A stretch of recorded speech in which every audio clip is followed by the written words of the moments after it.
ऐतिहासिक मैदानावरती गोलंदाजीसाठी प्राचारण केलंय मिस्टर अभिषेक, ज्यांनी पहिलं षटक हाताळलं होतं तो अविनाश आणि हा अभिषेक आहे.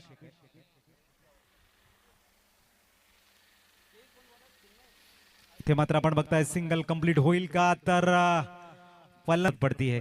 वो अगर आपके पास है तो सफलता आपको मिल सकती है. 5 चेंडू आणि गरज आहे ती म्हणजेच 2 धावांची.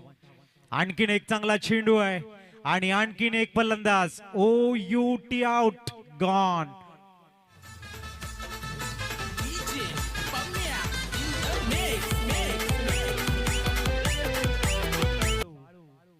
पुढचा चेंडू आणि आणखीन एक डॉट बॉल. चिन्मयला मिळालंय संधी. येणारे चेंडू 3 आणि धावा बनवायच्या त्या 2. जबरदस्त मॅच. शानदार चषक 20-25 दुसरी ददनी, दुसरा मॅच, अंतिम षटक आणि चौथा चेंडू. 3 मध्ये हव्यात 2.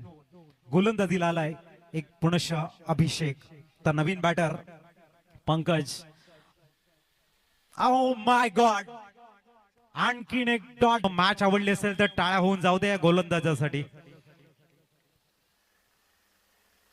इथे मात्र स्टिअर केलंय. सिंगल कंप्लीट होते का, तर आता शेवटच्या चेंडू वरती हवी आहे 1 धाव.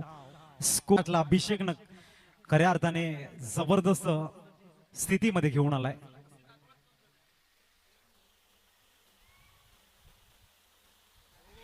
आणि इथे पलटवार. हा रेकॉर्ड आहे आमदार चषकाचा. इथे काही केव्हाही होऊ शकतं. काय जबरदस्त मॅच. जशी एखाद्याने जादू करावी तशी या गोलंदाजाने जादू केली नाही. अक्षरशः भवानी फायटरच्या दिशेने जाणारा विजय हा फ्रेंड्स 11 संघानं आपल्या बाजूला आणलाय. तोड नाही. डीजे एक धून तो बजनी चाहिए भाई. इस बेहतरीन ओव्हर्स के लिए